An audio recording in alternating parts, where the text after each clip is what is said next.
আসসালামু আলাইকুম। আমি ডাক্তার সাদিকুল ইসলাম তালুকদার। আজকে সহজ স্বাস্থ্য কথার ভিডিও নিয়ে এলাম। আপনি কি বারবার হাত ধুয়ে ফেলেন? আপনি অথবা আপনার ফ্যামিলির কেউ কি ঘন ঘন হাত ধোয়?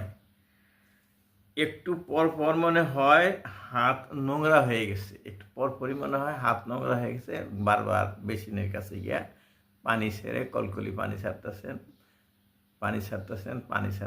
হাত ধুইতেছেন, পানি ছাড়তেছেন, এরকম করতেছেন। আজকের ভিডিওতে আমরা জানব ঘন ঘন হাত ধোয়া কি শুধু পরিচ্ছন্নতার অভ্যাস, নাকি এটি কোনো মানসিক সমস্যার লক্ষণ। ঘন ঘন হাত ধোয়া, এটা অনেকে মনে করে যে একটু বেশি সচেতন, পরিষ্কার পরিচ্ছন্ন থাকেন, খুবই পাক পবিত্র থাকেন, এটা নাকি কোনো রোগের লক্ষণ। এইটা নিয়ে আলোচনা করব, একটু শুনুন ধৈর্য সহকারে। হাত ধোয়া আমাদের স্বাস্থ্যের জন্য খুবই গুরুত্বপূর্ণ।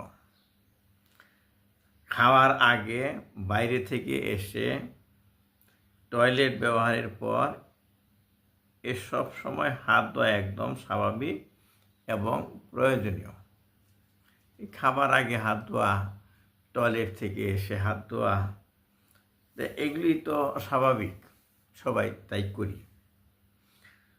তো অনেক সময় ছোটরা হাত না ধুয়ে খেয়ে ফেলে, এই জন্য বাচ্চাদেরকে বর্তমানে এবং নার্সারিতে এবং স্কুলেও কিন্তু হাত ধোয়া শেখায়, এবং হাত ধোয়া একটা নিয়ম আছে, সেইভাবে শেখানো হয়। বিশেষ করে করোনা মহামারীর পর থেকে আমরা সবাই একটু বেশি সচেতন হয়েছি, যা ভালো দিক। করোনা মহামারীর সময় সবাই বাইরে থেকে এসে হাত ধুত, ঘন ঘন হাত ধুত। তো এটা আমাদের এখন অভ্যাসটা নাই, কিন্তু ওই সময় কিন্তু সবাই তাই করতাম। তাহলে এই যে বললাম, কিন্তু সমস্যা তখনই শুরু হয় যখন আপনি বারবার হাত ধুচ্ছেন কোনো কারণ ছাড়াই। করোনা নাই, তারপরও হাত ধুইতেছেন। তারপরে মানে লেট্রিনে যান নাই, তারপরও হাত ধুইতেছেন। খাবার সামনে নাই, তারপরে হাত ধুইতেছেন। এইটা হলো অস্বাভাবিক। হাত ধোয়ার পরেও মনে হচ্ছে পরিষ্কার হয়নি। হাত ধুয়ে আইসা বসছেন, আবার একটু পরে আবার গেলেন হাত ধোয়ার জন্য। তো মনে হচ্ছে যে এটা কিন্তু আপনার দোষ না, আপনার মনে হচ্ছে যে আমার হাতটা পরিষ্কার হয়নি, আবার ধুলেন গিয়ে।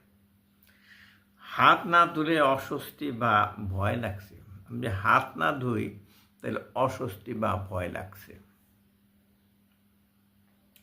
দিনে অনেক সময় শুধু হাত ধোয়ার পেছনেই চলে যায়।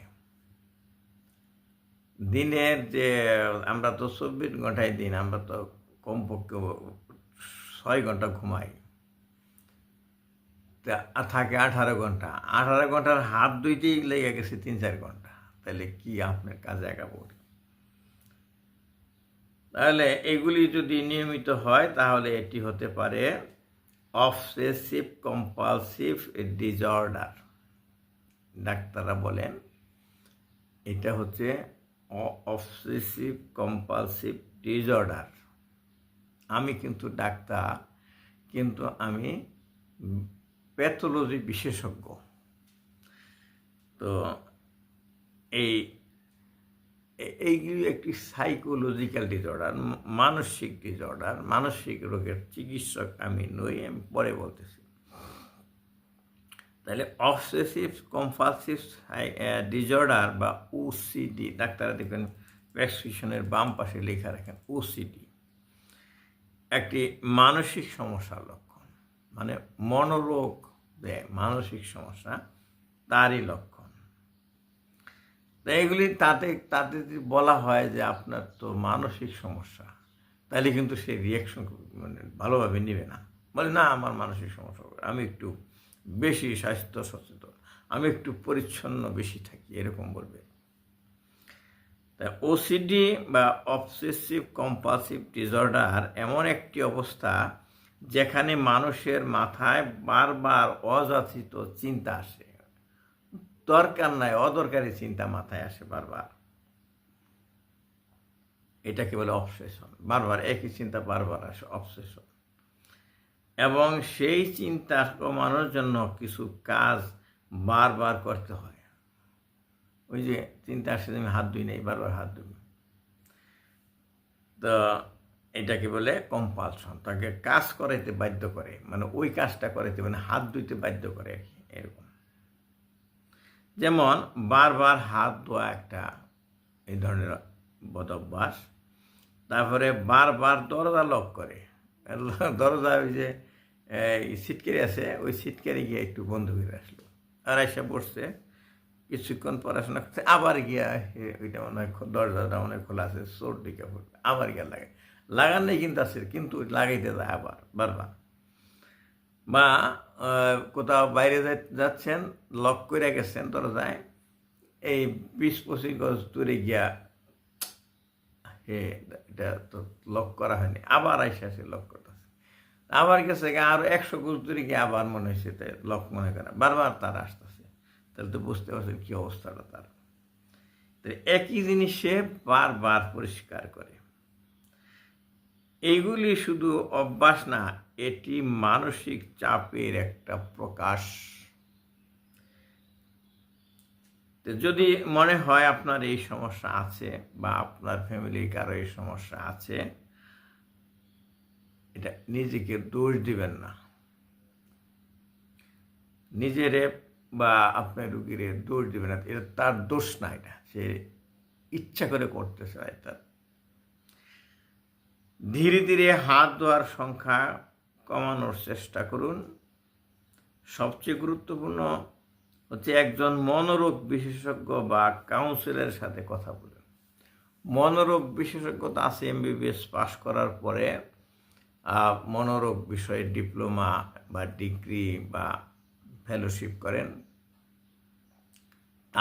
তারা হলো মনোরোগ বিশেষজ্ঞ। আবার কিছু আছে তারা এমবিবিএস পাশ করে নাই, তারা ট্রেনিং প্রাপ্ত, তারা মনোরোগ রোগীদের সাথে সময় দেয় অনেকক্ষণ, এবং তারা এক ধরনের বিশেষ মনোরোগের চিকিৎসা করেন তাদের পদ্ধতিতে, কিন্তু তারা ডাক্তার না, ওদেরকে বলা হয় কাউন্সিলার। এখন দেখা যাচ্ছে অনেক হাসপাতালে এই কাউন্সিলার থাকে এরকম। এখন মনোরোগ বিশেষজ্ঞ বা কাউন্সিলের সাথে কথা বলুন, আর সঠিক চিকিৎসা ও থেরাপির মাধ্যমে, ওই যে কাউন্সিলররা থেরাপি দেয়, থেরাপির মাধ্যমে ওসিডি নিয়ন্ত্রণ করা সম্ভব, অবসেসিভ কম্পালসিভ ডিসঅর্ডার নিয়ন্ত্রণ করা সম্ভব। তো মনে রাখবেন, পরিচ্ছন্নতা ভালো, কিন্তু অতিরিক্ত কিছুই ভালো নয়। খালি এটা না, যে কোনো দিনই বলে না অতিরিক্ত কোনো কিছুই ভালো না। আপনার মানসিক স্বাস্থ্যের যত্ন নিন, শারীরিক স্বাস্থ্যের যেমন আপনারা বলি না যত্ন নিন, মানসিক স্বাস্থ্যের কিন্তু যত্ন নিতে হয়। তো ভিডিওটি ভালো লাগলে লাইক, শেয়ার এবং সাবস্ক্রাইব করতে ভুলবেন না। আর মনে রাখবেন, আমি কিন্তু মনোরোগ বিশেষজ্ঞ নই, আমি এমবিবিএস ডাক্তার হওয়ার পরে আমি প্যাথোলজি বিশেষজ্ঞ হয়েছি, পরীক্ষা নিরীক্ষা এবং রোগ কেন হয়, কিভাবে হয়, এইগুলি আমার বিদ্যা। যাই হোক, আপনাকে যদি দেখাতেই হয় মনোরোগ বিশেষজ্ঞ, তাহলে যারা মনোরোগ বিষয়ে ডিগ্রিপ্রাপ্ত তাদের সাথে কনসাল্ট করুন। আজকের মতো শেষ করছি। আপনি শোনার জন্য ধন্যবাদ। আর এটা যারা দেখলেন আপনারা, তারা যদি মনে করেন যে এটা একটা উপকারী ভিডিও, তাহলে আপনাদের বন্ধুদের জন্য এটা শেয়ার করে দিন। আপনার শেয়ার বাটনে ক্লিক করে শেয়ার দিয়ে একটা কিছু লেখলেন যে ঘন ঘন হাত ধোয়া একটা রোগও হতে পারে, এটা কিছু লিখে আপনি শেয়ার করে দিলেন, তাহলে আপনাদের বন্ধুদের মধ্যে তারা অনেকেই দেখবেন, এটা দেখবে এবং আপনার মতো উপকৃত হবে। তা আমরা অনেকেই কমেন্ট করি খুবই সুন্দর হয়েছে, খুব ভালো কথা। তাহলে খুব ভালো কথাই যদি হয় তাহলে আপনি বন্ধুদের জন্য এটা শেয়ার করে দিলেন না কেন? ভালো কথাগুলি বন্ধুদের কাছে শেয়ার করবেন না, বন্ধুরা এই জন্য আরও আপনার বন্ধুত্ব বাড়বে এবং তারাও উপকৃত হবে। আপনার কোনো খরচ হবে না, এটার জন্য আপনার কোনো খরচ নাই যে আপনি শেয়ার করলেন, খরচ হইল। আমরা অনেকে এইটা আমি লক্ষ্য করি, তারা বলতেছে ভালো, খুবই ভালো, চমৎকার, কিন্তু কেউ শেয়ার করতেছে না। শেয়ার করলে হলো কি এই জিনিসটা ভালো জিনিস এই সোশ্যাল মিডিয়াতে শেয়ার হলো। আজকের মতো শেষ করছি, আবার দেখা হবে। আবার কি নিয়ে বলবো সেটাও একটু কমেন্টে জানাবেন। তাতে হয় কি আমার ওই কন্টেন্ট তৈরি করতে সুবিধা হয় আপনাদের চাহিদা মতো। আর আজকের আলোচনা যদি কোনো কোনো কোনো কিছু আরও কিছু জানা থাকে কমেন্ট বক্সে রেখে চেষ্টা করব উত্তর দেওয়ার জন্য। আল্লাহ হাফিজ।